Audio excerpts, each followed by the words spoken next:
According to the FBI, hate crimes in America targeting Muslims or people who just appear to be Middle Eastern surged in the aftermath of 9/11. There is this cloud, with the hate crimes, with the profiling, with being rounded up.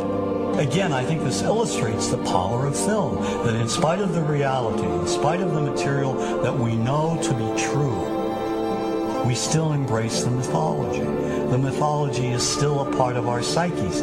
Stereotypes take a long time to wither away. And for many of us, we're comfortable with our prejudices. We don't want to change. We've grown accustomed to this face.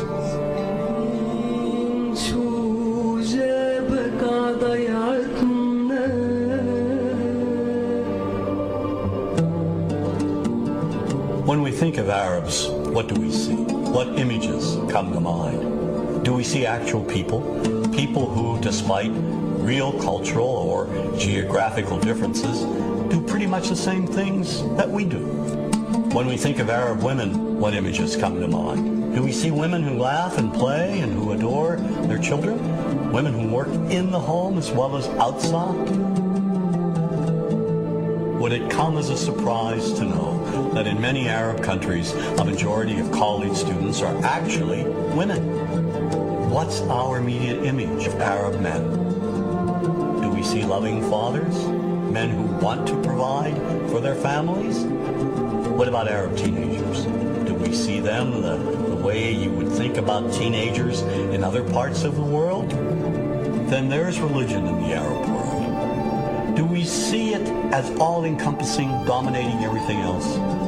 Do we know that even though faith plays a huge role in the Arab world, just as it does here in the United States, that it's also true that much of the Arab world is quite secular? When we think of Arabs and religion, does Christianity come to mind? Do we remember that there are over 20 million Christians in the region who have lived side by side in harmony with Muslims for centuries? To their credit, some filmmakers have shown Arabs and American Arabs in all their complexities. An excellent way to shatter a stereotype is through laughter, through comedy. So we have comedians. Comedians have done this historically. Black comedians, Jewish comedians. So we see Arab comedians doing this, and this is one way to release the tension. My name's on a credit card, true story. Guy behind the counter picked up my credit card, sees the Olive Garden, looks at me all weird. He's like, hey, buddy, what kind of name is, that?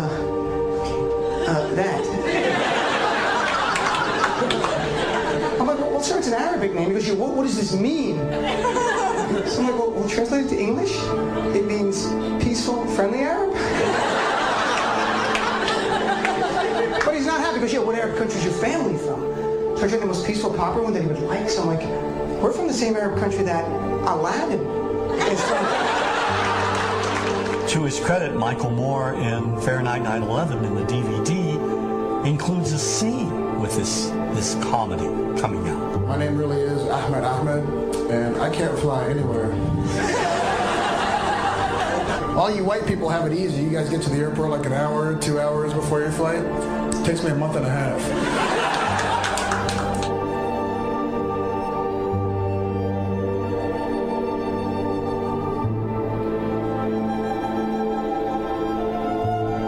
Nous vivons dans un monde qu'on peut critiquer, qui est le monde de la dérision. Vous le savez bien, dans les médias, je dirais le monde de la dérision, on se moque de tout. Le fait que ça se fasse me satisfait. Parce que ça veut dire que nous avons, qu'on est libre. Peu à peu... Il faut qu'on soit beaucoup plus sage que ça, qu'on rentre pas dans ces provocations. Et c'est pour ça que... C'est l'autocensure, ça, Jamel. Tu comprends ce que je veux dire? Si on commence à pas faire de dessin pour pas choquer les musulmans... Non, si on fait... Pour moi, c'est de l'autocensure. C'est la fin de la liberté d'expression. Pour moi, la liberté d'expression, la liberté d'expression et le respect font partie, sont mariés ensemble. Moi, je suis pour la liberté d'expression. Mais si je vais blesser une personne, pourquoi blesser la personne? Non, mais si moi j'ai envie de faire une caricature sur Mahomet ou sur un rabbin ou sur Jésus-Christ, il faut que j'ai le droit de le faire. Tu comprends? C'est ça la France. Quand tu sais que tu vas blesser 10 millions de personnes, pourquoi tu vas les blesser? Pourquoi? C'est la liberté, c'est ça. C'est la liberté de...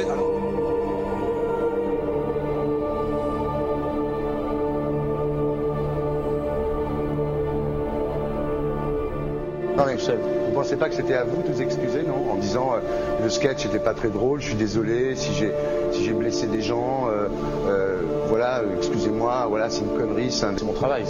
Mais vous referiez pas le même sketch quand même? Mais le spectacle que je fais reprend en grande partie les lignes de ce sketch. Mais il y a un truc que je comprends pas sur cette affaire, c'est qu'à aucun moment vous avez senti le besoin de vous excuser et que vous en avez rajouté. C'est tellement surprenant, c'est tellement inadmissible que j'en suis choqué. Voilà. Dans un pays où on peut parler, on peut s'exprimer. Et là, pourquoi tout d'un coup, sur un sujet, on ne pourrait pas s'exprimer? Vous savez bien pourquoi on ne peut pas s'exprimer? Pourquoi? Parce que dans ce pays, on a envoyé pendant la guerre des juifs dans des chambres à gaz et que ça crée un petit problème quand même. Vous voyez ce que je veux dire? Dans ce pays, on a envoyé pendant 400 ans des centaines de millions de Noirs. Il y a eu 400 ans d'esclavage. Et pourtant, ça n'a pas empêché Michel Leb de faire un sketch qui m'a fait marrer. Où il faisait un noir, et à la fin, il faisait un singe. Et en parlant des narines, en parlant des lunettes. En tout cas, lui, il n'a pas été interdit d'exercer son travail. Il a même eu la Légion d'honneur. Quelqu'un qui a toute sa famille qui a été exterminée dans un camp de concentration et qui voit quelqu'un à la télé qui dit Israël. Vous vous rendez compte? Je sais pas. Mais non, pas. Il y a des moments où même si on connaît les gens, même si on les a invités, on leur... Et c'est pour ça que... C'est l'autocensure, ça, Jamel. Tu comprends ce que je veux dire? Si on commence à pas faire de dessin pour pas choquer les musulmans... Non, c'est-à-dire que pour moi... C'est de l'autocensure. C'est la liberté d'expression. Pour moi, la liberté... Et là, pourquoi tout d'un coup, sur un sujet, on ne pourrait pas s'exprimer? Vous savez bien pourquoi on ne peut pas s'exprimer. Parce que dans ce pays, on a envoyé pendant la guerre des juifs dans des chambres à gaz et que... Deux poids, deux mesures. La liberté pour tout le monde. C'est-à-dire la liberté pour tout le monde. Il y a une personne comme Dieudonné qui a fait un rabbin, enfin qui a fait un colon juif, etc. Tous ces DVD ne sont plus dans les pactes. On l'empêche médiatiquement, on ne le voit plus. Alors que lui, c'est un comique. Plusieurs lois qui ont été faites contre l'antisémitisme. Et moi, je fais un appel aujourd'hui de faire une loi contre l'islamophobie.